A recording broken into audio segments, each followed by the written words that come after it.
the NIV, the healing at the pool. Sometime later, Jesus went up to Jerusalem for one of the Jewish festivals. Now there is in Jerusalem, near the sheep gate, a pool, which in Aramaic is called Bethesda, and which is surrounded by 5 covered colonnades. Here, a great number of disabled people used to lie, the blind, the lame, the paralyzed. One who was there had been an invalid for 38 years. When Jesus saw him lying there and learned that he had been in that condition for a long time, he asked him, "Do you want to get well?" "Sir," the invalid replied, "I have no one to help me into the pool when the water is stirred. While I'm trying to get in, someone else goes down ahead of me." Then Jesus said to him, "Get up, pick up your mat, and walk." At once the man was cured. He picked up his mat and walked. The day on which this took place was the Sabbath. And so the Jewish leaders said to the man who had been healed, "It's the Sabbath. The law forbids you to carry your mat." But he replied, "The man who made me well said to me, 'Pick up your mat and walk.'" So they asked him, "Who is this fellow who told you to pick up your mat and walk?" The man who had healed had no idea who it was, for Jesus had slipped away into the crowd that was there. Later, Jesus found him in the temple and said to him, "See, you are well again. Stop sinning or something worse may happen to you." The man went away and told the Jewish leaders that it was Jesus who had made him well. So because he was doing these things on the Sabbath, the Jewish leaders began to persecute him.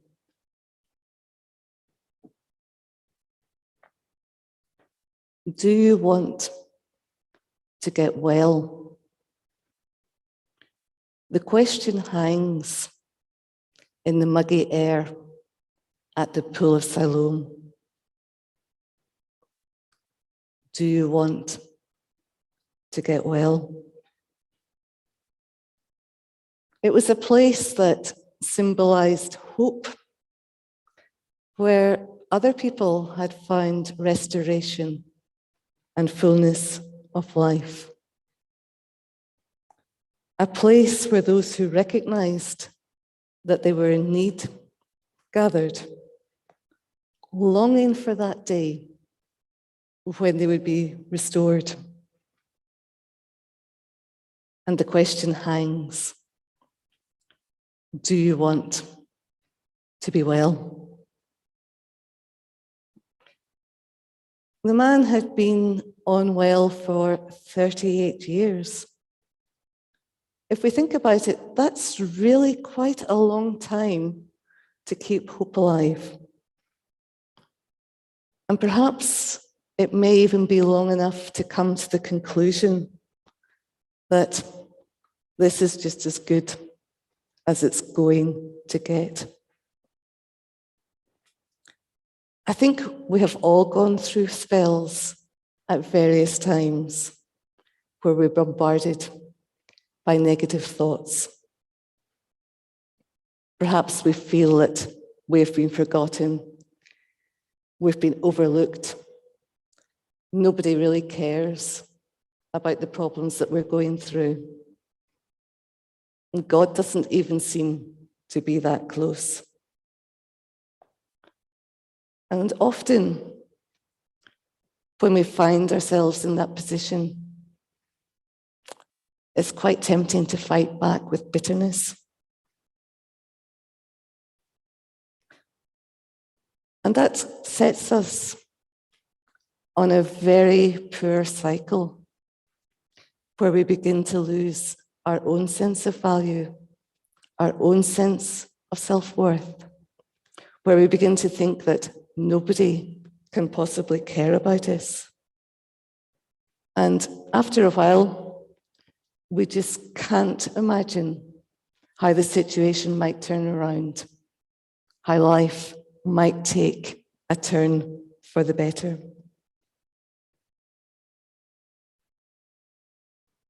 Do you want to get well? It's really a searching question. Have we come to accept the struggles and mental challenges of everyday life so much that we've forgotten that there might be an alternative, that there is an alternative?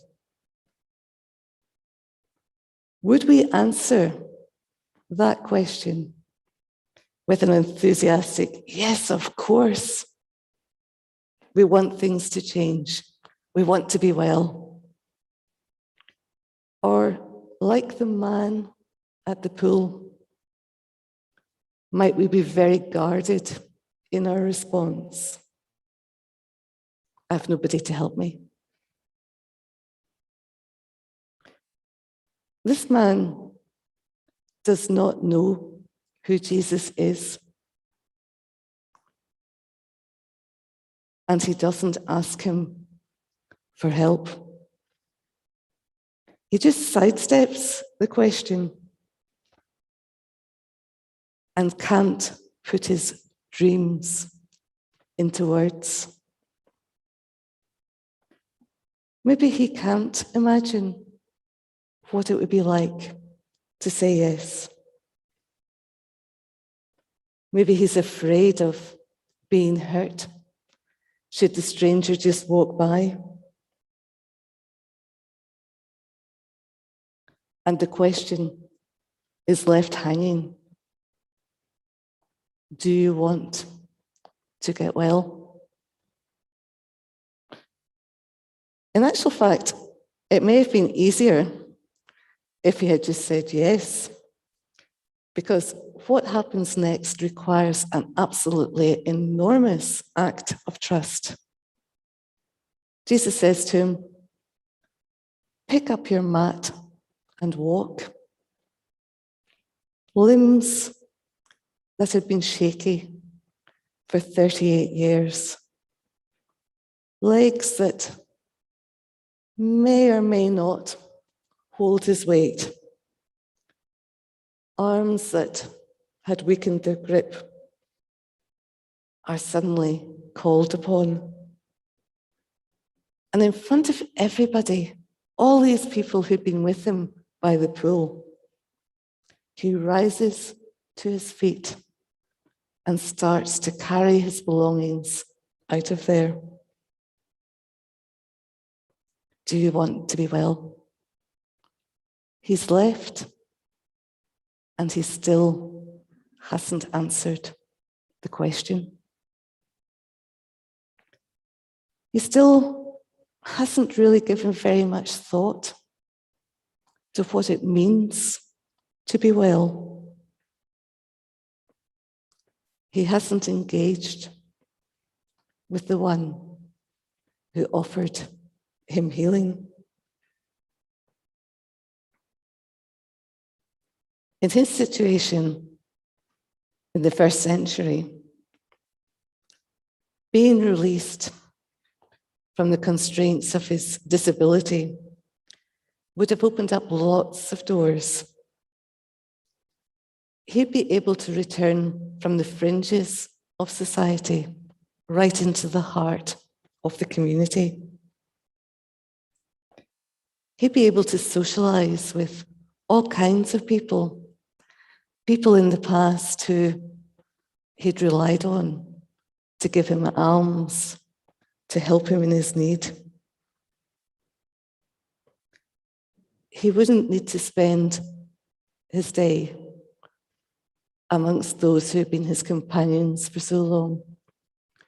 those who were also struggling and were rejected by the wider society. He'd be welcome at worship in the temple. He would enjoy the blessings of good health. He could move forward, experience life in ways that had been closed to him. That cycle of despair would be broken. Hope and joy would be with him in the future. There were lots of possibilities as to how his life could move forward. And yet, he doesn't seem to have embraced that gift in all its fullness that Jesus has given him. The next conversation that he would have was with the Jewish leaders. They don't rejoice with him that he's been made physically well. They don't welcome him back among them. In fact, what they do is they give him a hard time for carrying his mat on the Sabbath. Something extraordinary has happened here. Something which nobody has expected. A man who has been unwell for 38 years is suddenly walking in and among them. And nobody thinks that this might be an act of God, that Jesus may have reached into his life, that Jesus is worthy of praise. Instead, their conversation is critical and suspicious, casting judgments. The Jewish leaders said to the man who'd been healed, "It's the Sabbath. The law forbids you to carry your mat." If we look to Exodus 20 and the commandments, what it actually says is, remember the Sabbath day by keeping it holy. 6 days you shall labor and do all your work. But the seventh day is the Sabbath to the Lord your God. On it you shall not do any work, neither you nor your son or daughter, nor your male or female servant, nor your animals, nor your foreigner residing in your towns. For in 6 days the Lord made the heavens and the earth, the sea and all that is in them. But he rested on the seventh day. Therefore the Lord blessed the Sabbath day and made it holy. The Sabbath day, a day of blessing. You know, there's no indication that this commandment would prevent the man from carrying his mat. It was usually interpreted in terms of not going about your usual occupation on the Sabbath. And I think it's fair to surmise that this man wasn't a furniture remover, so carrying his mat was not working in that sense. But what had happened was that the Pharisees had got caught up in the minutiae. They had developed a system of oral traditions which amplified the law and extended its range. They identified 39 different categories of work which was forbidden, which they forbade on the Sabbath. And each of these categories were defined in different ways and subdivided. They had become so focused on the outward observance and behaving in a manner that was in keeping with their interpretation of the law, that the outward conformity, the keeping to the regulations, the being seen to do what was right, had become so much more important than the commitment of the heart that was set on following God. They had lost sight of the ultimate purpose of the law, to model a life which pleased God, which witnessed to his gracious choice of Israel. And the law had become an end in itself, an end which stopped them seeing the wonders of God at work. This was a very serious problem amongst the religious folk in the time of Jesus. Jesus confronts it several times during his ministry, but particularly in Matthew 23, there's a passage which the NIV entitles 7 Woes to the Scribes and the Pharisees. That includes lines such as, they tie up heavy burdens, hard to bear, and lay them on people's shoulders, but they themselves are not willing to move them with their finger. They do all their deeds to be seen by others. They shut the kingdom of heaven in people's faces. They tithe mint and dill and cumin and have neglected the weightier matters of the law, justice, mercy, and faithfulness. Woe to you, scribes and Pharisees, hypocrites, for you're like whitewashed tombs, which outwardly appear beautiful, but within are full of dead people's bones and all uncleanness. So you also outwardly appear righteous to others, but within you are full of hypocrisy and lawlessness. When the scribes and the teachers of the law saw the man carrying his mat, they were offended, because in their minds, he wasn't conforming to the rules and regulations that they wanted to impose on him. And in their offense, they missed the possibility that God was working in this man, that something wonderful had happened. They missed the miracle. And along with the man who had been made physically well, they missed the wonder of encountering the one who had made the miracle happen. When he was accused of carrying his mat, he immediately transferred the blame to the one who had healed him. And when he was asked who it was, he said, I have no idea. You know, we sing often of Amazing Grace, and we'll do that a little bit later as well. But no wonder so many stories of God's encounter, of Jesus' encounter with people in the Gospels, are just grace upon grace upon grace upon those of us who by no means deserve it. You know, a little bit later, Jesus finds the man.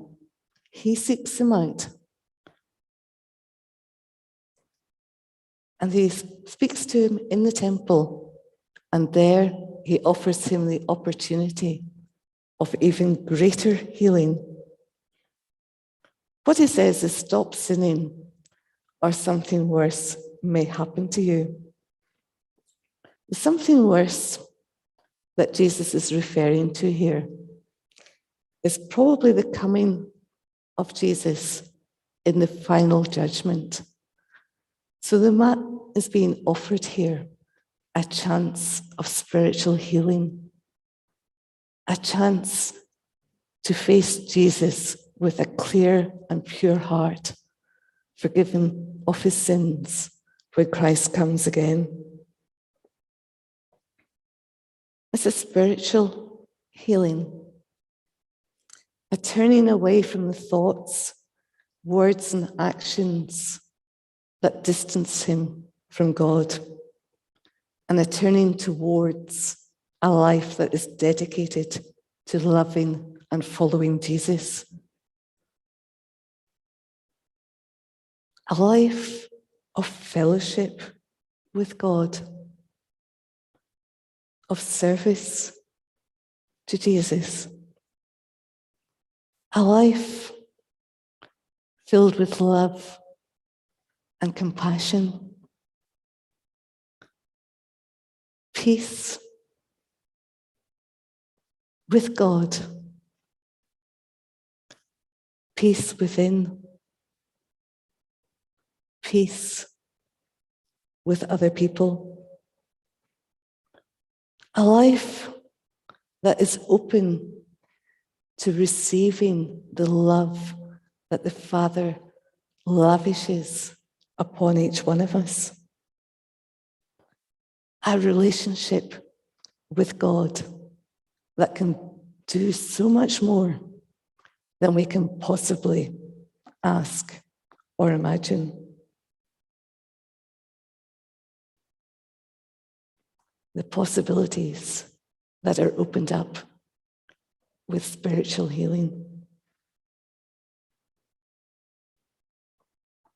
The unanswered question still hangs between them. Do you want to be well?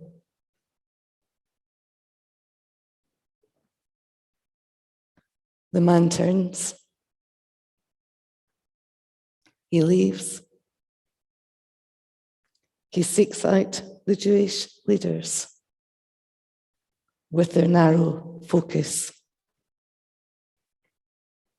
and their condemning hearts.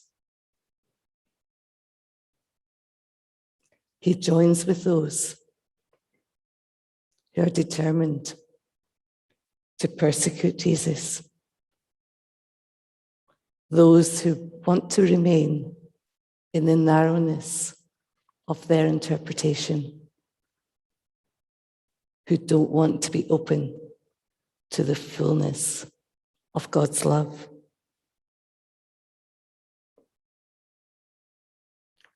The question still hangs, and it's asked to each one of us. Do you want to be well? Thank you to those who have joined us online. They're going to leave us just now.